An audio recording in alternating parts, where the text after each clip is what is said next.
بسم اللہ الرحمن الرحیم۔ السلام علیکم ورحمۃ اللہ وبرکاتہ۔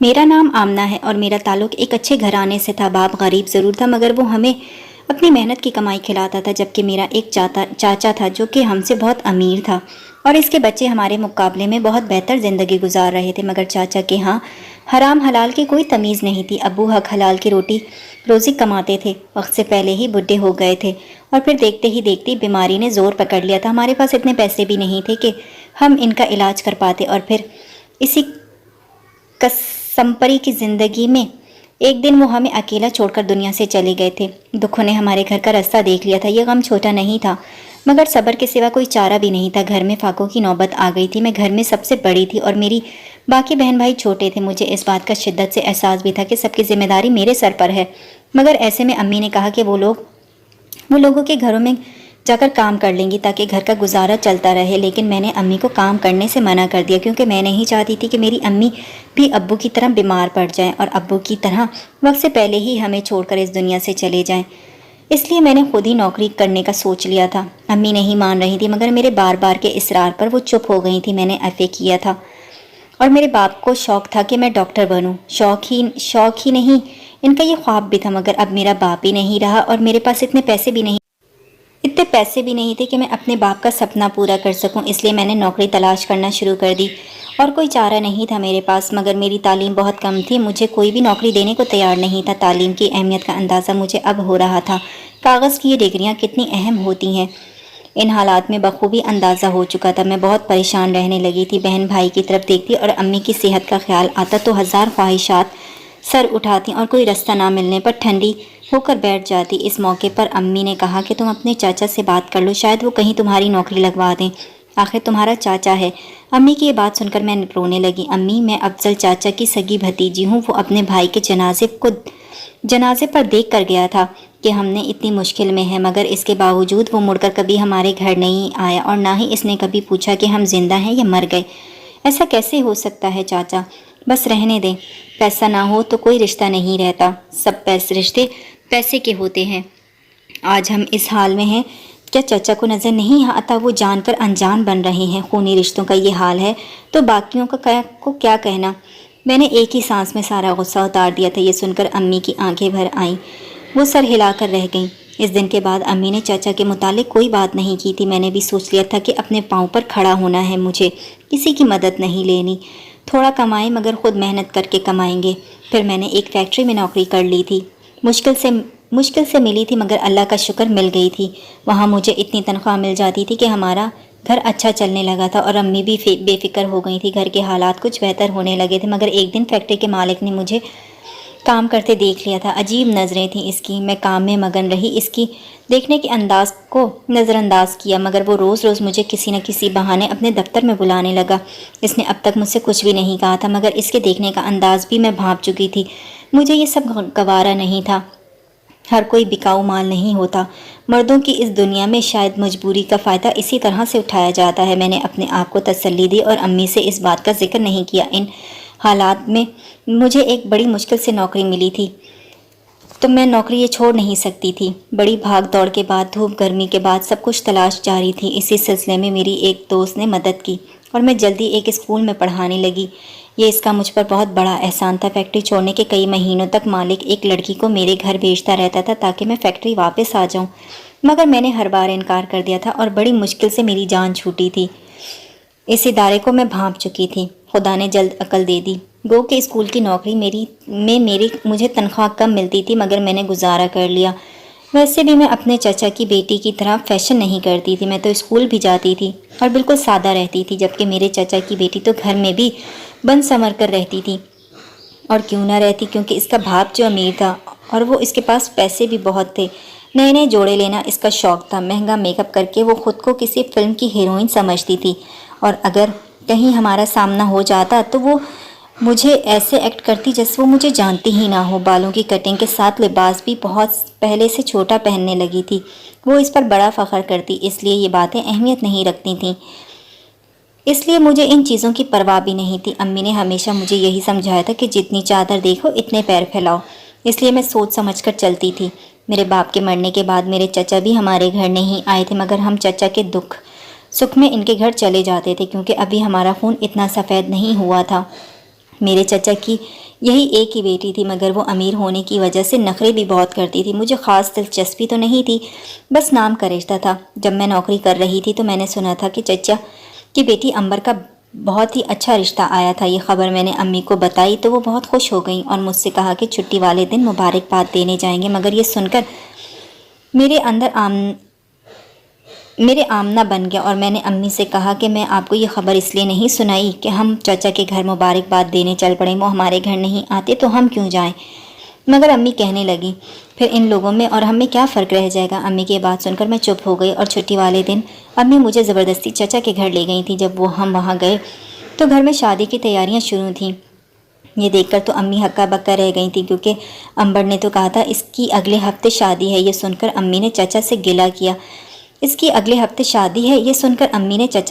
کیا تو وہ کہنے لگے اوہو بھابھی، دراصل میں آپ کے گھر کارڈ دینے ہی آنے ہی والا تھا کہ آپ لوگ ہمارے گھر آ گئے۔ دیکھیں کیسا اتفاق ہے۔ چچا کی بات سے صاف لگ رہا تھا کہ وہ ہمیں بہلا رہے ہیں۔ میری بھولی بھالی امی بہل بھی گئی تھیں۔ اسی وقت امبر اپنے سسرال والوں کی تعریف کرنے لگی کہ وہ بہت زیادہ امیر ہیں اور مجھے شادی کے بعد الگ گھر لے کر دیں گے وغیرہ وغیرہ۔ اس کی عادت بھی تھی لمبی لمبی چھوڑنے کی، اس سے ہمیں کوئی فرق نہیں پڑتا تھا کہ وہ کتنے امیر گھرانے میں بیائی جا رہی ہے۔ وہ تعریفیں کیے جا رہی تھی، میں سن کر خاموش ہو گئی کیونکہ وہ مجھے جلانے کی کوشش کر رہی تھی۔ یہ اس کی پرانی عادت تھی۔ وہ مجھے اپنے زیورات اور کپڑے دکھانے لگی۔ میں کچھ دیر یہ سب دیکھتی رہی اور پھر گھر آ گئی اور گھر آتے ہی امی سے کہا کہ مجھے ایسے شو مارنے والے لوگ بالکل پسند نہیں، میں اب دوبارہ ان کے گھر نہیں جاؤں گی۔ اس دن امی نے کچھ نہیں کہا اور چپ رہی۔ شاید امی کو بھی یہ بات بری لگی تھی، لیکن 2 دن کے بعد چچا ہمارے گھر آئے اور ہمیں شاپنگ کرانے کے لیے لے گئے۔ میں تو نہیں جانا چاہتی تھی مگر امی اور میرے چھوٹے بہن بھائی چچا کی گاڑی میں بیٹھ گئے اور مجھے بھی مجبوراً ان کے ساتھ جانا پڑا۔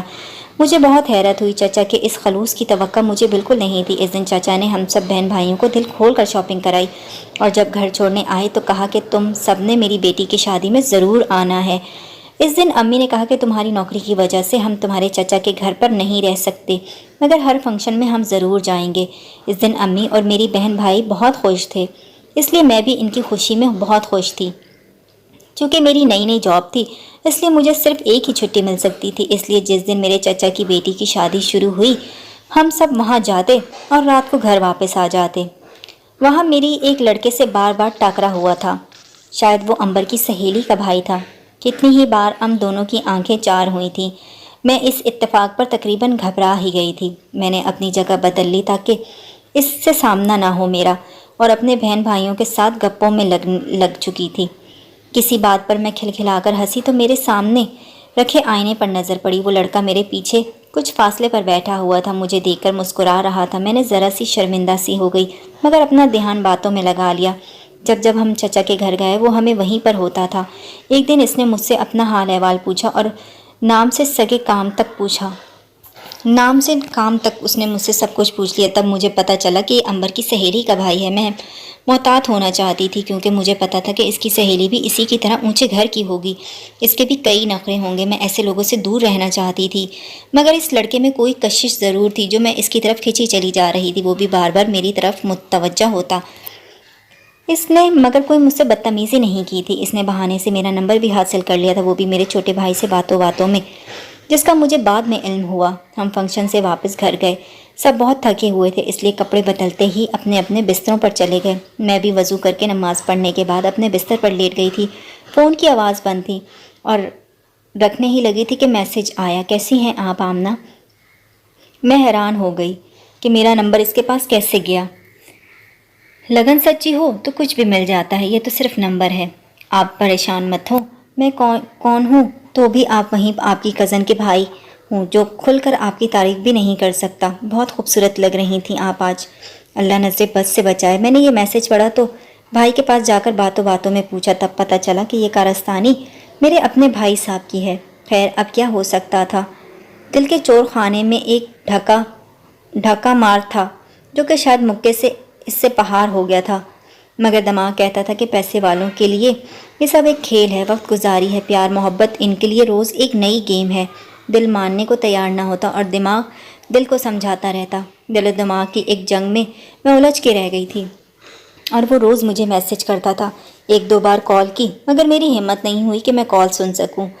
ہاں، چیٹ میں کسی نہ کسی دن اس کو جواب ضرور دیتی تھی مگر وہ بھی مختصر سا۔ میں نے ہمت کر کے امی سے ذکر کر دیا اس سارے معاملے کا۔ مجھے امی پر اور امی کو مجھ پر بالکل مکمل اعتماد تھا۔ امی نے کہا اگر مخلص ہے تمہارے ساتھ تو اپنے گھر والوں کو بھیجے گا، میں چچا سے بات کروں گی، میں پوچھوں گی۔ میں نے ان سے ایک دن پوچھ ہی لیا کیا وہ ہم جیسے غریب گھرانے کی لڑکی سے شادی کر سکتا ہے؟ اس نے فلسفہ جھاڑا مگر شادی صرف لڑکے لڑکی کی نہیں ہوتی، دو گھرانوں کی ہوتی ہے۔ میں نے اسے کہا بالکل، اسے سمجھایا کہ آپ اونچے خاندان کے ہیں اور ہماری حیثیت اتنی نہیں ہے کہ میں اتنے اونچے خواب دیکھوں۔ اس کی باتیں ایسی تھی کہ سن کر لگتا ہی نہیں تھا کہ وہ امبر کی طرح کی سوچ رکھتا ہوگا۔ ہاں، امبر جتنا امیر ضرور تھا۔ کئی دن ہماری چیٹ ہوتی رہی، دوستی بھی ہو گئی مگر میں فستگی سے آگے بڑھنا چاہتی تھی۔ دوستی بھی اتنی کہ بس فون تک محدود، ایک دو بار بات ہو جاتی تو امی کو پتہ تھا۔ امی بھی مجھے محتاط رہنے کو کہتی تھیں، جب تک چاچا سے بات نہ کر لوں آگے نہ بڑھنا، ایسا نہ ہو کہ پھر ہٹنے کا موقع نہ ملے۔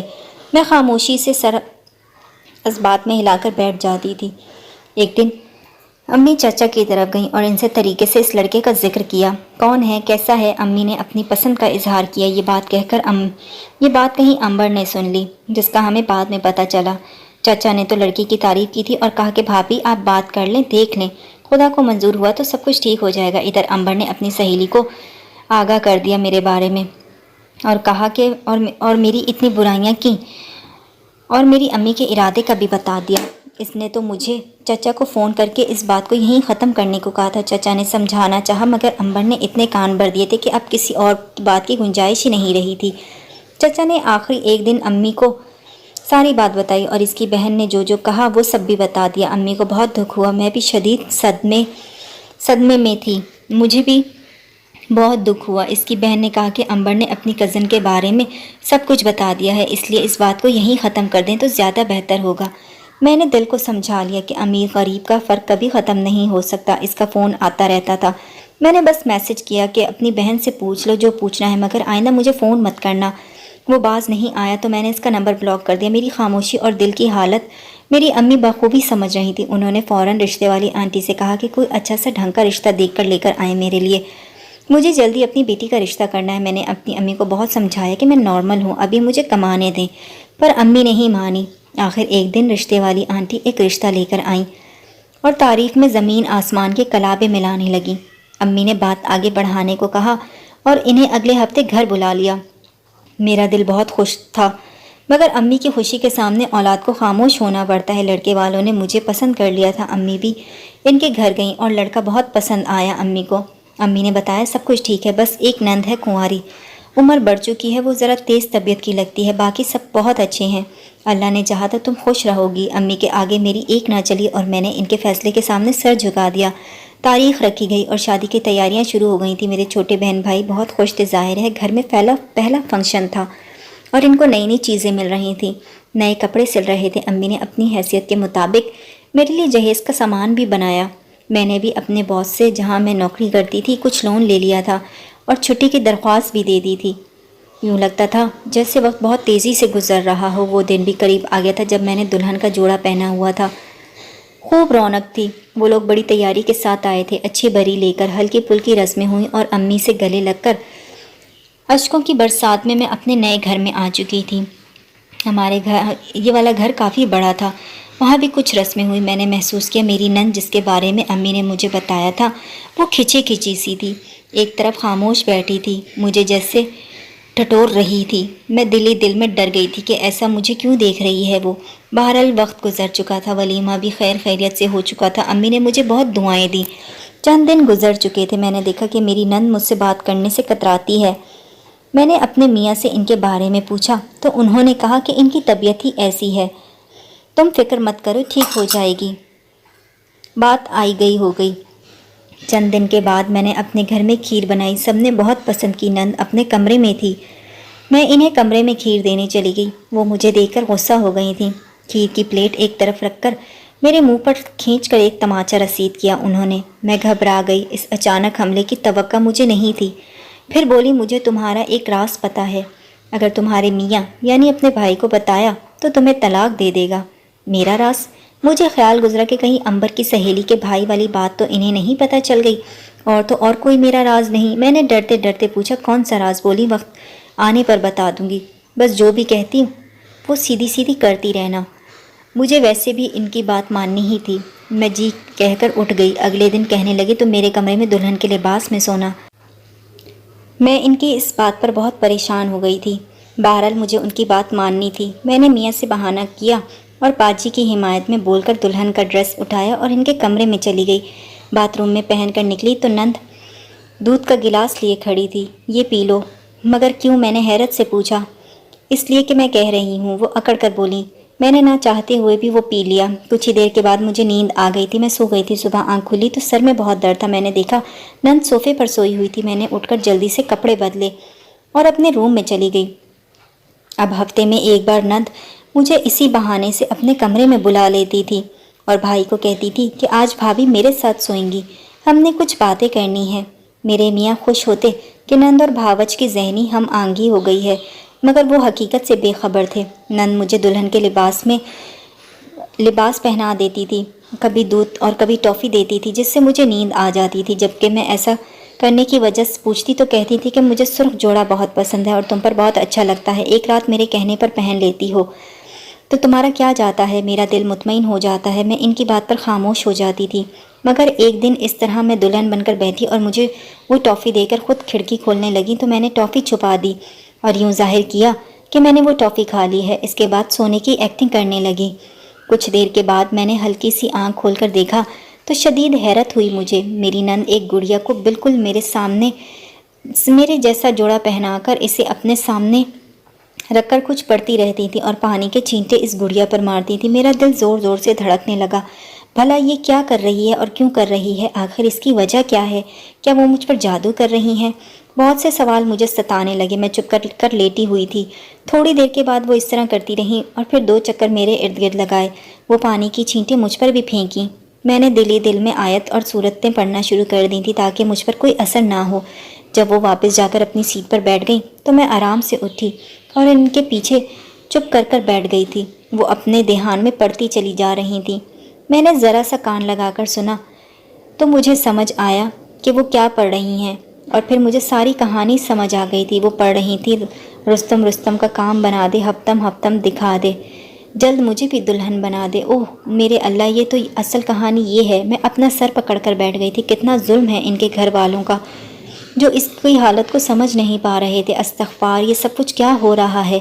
میں سخت پریشان ہو رہی تھی مگر میں نے بڑے آرام اور پیار سے نند کو پکارا۔ میری نند سن کر وہ بہت بے ہوش ہونے والی ہو گئی تھی۔ تم سوئی نہیں؟ یہاں کیا کر رہی ہو؟ ان کا گھبرانا تو بنتا ہی تھا۔ مجھے اچانک اپنے سامنے دیکھ کر ان کا سارا پلان چوپٹ ہو چکا تھا۔ ہو سکتا ہے کہ یہ جادو ہو۔ آپ نہ گھبرائیں، میں سمجھ سکتی ہوں کہ آپ کا کیا مسئلہ ہے۔ نہیں، وہ یہاں نہیں، ایسا نہیں، کچھ نہیں۔ ان کے منہ سے الفاظ نہیں نکل رہے تھے۔ میں نے انہیں تسلی دی اور کہا کہ آپ گھبرائیں نہیں، یہ جادو جس نے بھی بتایا ہے اسے چھوڑ دیں۔ جو آپ چاہ رہی ہیں یہ وہ جادو نہیں ہے۔ میں خود آپ کے لیے کر سکتی ہوں سب۔ اب یہ سب ختم کر دیں اور ان چکروں سے نکل آئیں۔ میں آپ کے لیے خود رشتہ دیکھوں گی۔ میری نند کا خون جیسے خشک ہو چکا تھا۔ میری ہمدردی نے اس کی سانس بحال کر دی تھی۔ میں نے اپنے میاں سے مختصراً ساری بات بتا کر رشتے والی سے بات کرنے کی اجازت لی اور 2 ہفتوں کے اندر ان کا حسب حال رشتہ دے کر ہم نے تاریخ طے کر دی۔ اس دن وہ سرخ جوڑے میں بہت خوبصورت لگ رہی تھیں اور وہ بہت خوش تھیں۔ انہوں نے محبت سے میری طرف دیکھا اور آنکھوں میں میری بلائیں لیں۔ رخصتی کے وقت گلے ملتے ہوئے انہوں نے میرے کان میں کہا کہ تم بھابھی نہیں، فرشتہ ہو، میری محسن ہو، ہمیشہ خوش رہو۔ مجھے اس دن خود پر فخر محسوس ہو رہا تھا۔ ایک انسان کی زندگی سنور کر، کسی کا اصل مسئلہ سمجھ کر میں بھی بہت خوش تھی۔ امید کرتی ہوں کہ آپ کو میری کہانی پسند آئی ہوگی۔ چینل پر نئے ہیں تو چینل کو لازمی سبسکرائب کیجیے گا۔